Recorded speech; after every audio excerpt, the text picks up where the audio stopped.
What is up, ladies and gentlemen? How are you guys doing this morning or this evening or whatever you want to call? Welcome tonight, ladies and gentlemen, to another exciting episode of Phenomenal Views. Ladies and gentlemen, that's right, this is my fourth review, and it is definitely a review that I have been wanting to do for some time. I had a review for it, but I just never posted it. So I wanted to go back, which means I had to sit through what I am reviewing, 2019's The Lion King. Yes, okay, so I know that I am way behind on this. Everybody has given their opinions on this movie. I really wanted to get my review out, and this is just me going back and giving it to you all my personal opinions. So, now, I'm just going to go on ahead and say, the movie is great to look at. It's great to look at. Some of the actors are doing the best they can. The soundtrack is nice. Everything else is a dumpster fire. This movie is a pure dumpster fire. I mean, I am not kidding.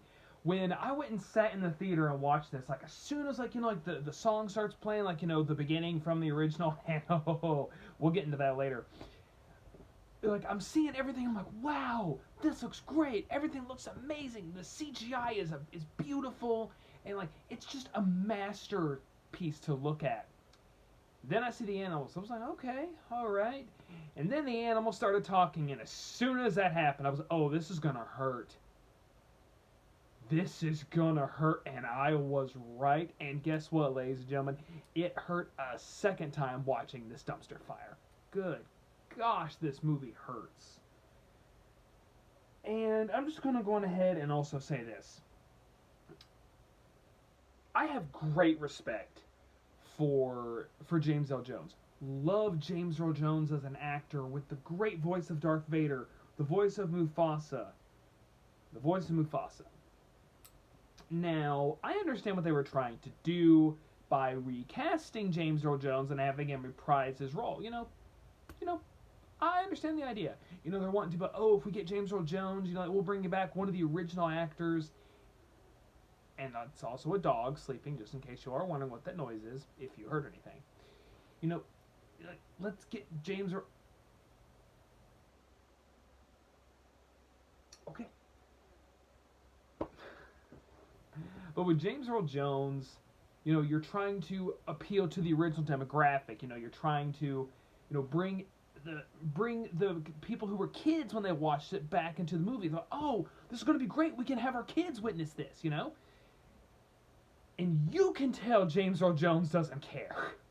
Oh my gosh, you can tell his line delivery. You can tell he's like, really? We're doing this again? Really? Okay, whatever. And like I said, I have great respect for the man. He's made his money.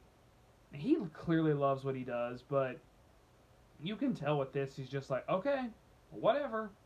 I'm here just to get a paycheck. And I was listening to, Matthew Buck, aka the Cinema Snobs podcast. Him and his friends had an idea of maybe recasting Mufasa, and I honestly would have been okay with that. Now, I would have been okay with it if James Earl Jones just tried. But you can clearly tell he's just going through the motions, and it clearly shows. Now we're going to get into the child acting. Now, the kid who played Simba as a cub did a magnificent job. You can tell he's pouring everything into this role. And that's the thing. The actors who are playing these characters, other than James Earl Jones, you can tell, they're putting their all into everything. But here is a big issue with Lion King as a live adaptation. And that's the problem right there, as a live adaptation.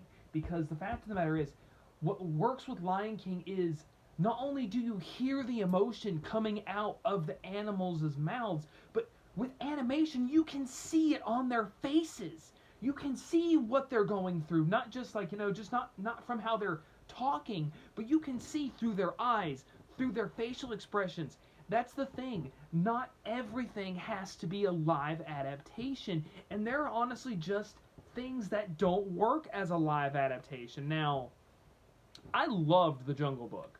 I honestly felt that The Jungle Book was very good, and they were actually to make, Blue and Bagheera and even Shere Khan, you know, they were able to somewhat give them, facial expressions and make them seem somewhat animated. But with this, oh my gosh, no, it hurts. It hurts so freaking much. And, that's like what I'm saying. Not everything needs to be a live adaptation. You want to remake something, fine. But not everything is going to work as a live adaptation.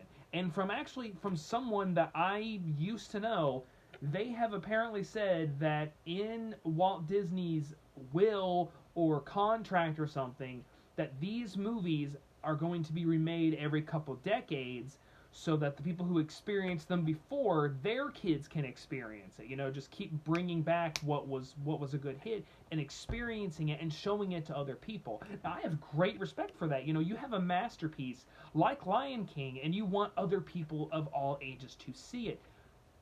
That's wonderful. But I'm going to quote something that Spoonie said a long time ago.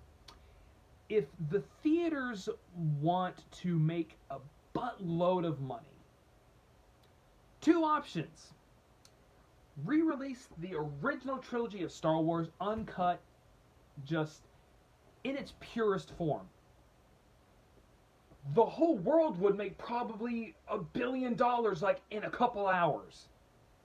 Or you do what you've been doing for years and just re-releasing it back into the theaters. It doesn't, and if you're going to remake it, it just doesn't have to be live action. It doesn't have to be live action. Yes, this movie is stunning to look at. It's visually stunning. But it clearly just doesn't work as a live adaptation. Not with the talking animals. Oh gosh. Now, like I was going to say before, Scar. And that's also another thing with it being a live adaptation. You don't know who the heck is who. I couldn't tell the difference between Nala and Simba's mother. I could tell the difference between no, I take that back. I couldn't tell you the difference between adult Simba and Mufasa. I can kind of tell the difference with Scar because he's got the scar. But the fact of the matter is, each lion in the Lion King almost looked different. They have like the way how they were designed. It spewed personality. It gave them their own. It made them stand out on their own. So like when you watch the original, you go, oh, that's Scar. Ooh, that's Mufasa. Ooh, that's Simba. That's Nala. That's Simba's mother. I do not remember her name.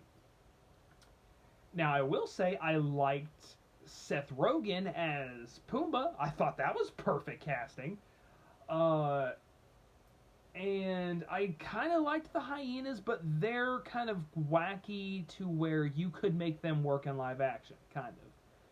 So, I'll give it props for it being visually stunning. Seth Rogen was a good choice, and the hyenas, that's kind of a win. Now, the whole entire thing with Scar is his character is dull as a flat piece of wood. My gosh. And the whole entire thing is in this whole movie, all he does is sulk. He doesn't he doesn't chew up the scenery. He doesn't dive into the role. And I get it, they're trying to make Scar menacing, and the fact of the matter is, he was menacing, but in the way the original actor portrayed him, it wasn't this dark and glooming and moping all the time. My gosh, I was the next one in line, but then the prince came along. I'm just like, dude, shut the heck up. You're supposed to be a villain. You're not supposed to mope. Scar moped in the original, yes, but how he did it wasn't boring, and it wasn't a drag to listen to. So there's that. And, the whole entire thing with a remake is when you're going to remake something, with a remake, I will say a good remake. The remake of Evil Dead. Because it takes the concept of Evil Dead and applies it differently. It's not a shot-for-shot remake.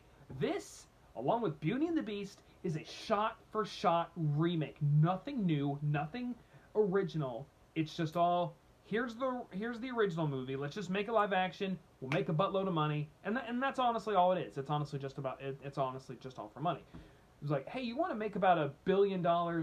Yeah, yeah. Do you want to do it? Do you want to try? No. Okay, let's take an original movie and just make a live action. People will flow to see it. So yeah, that's my whole opinion on the thing.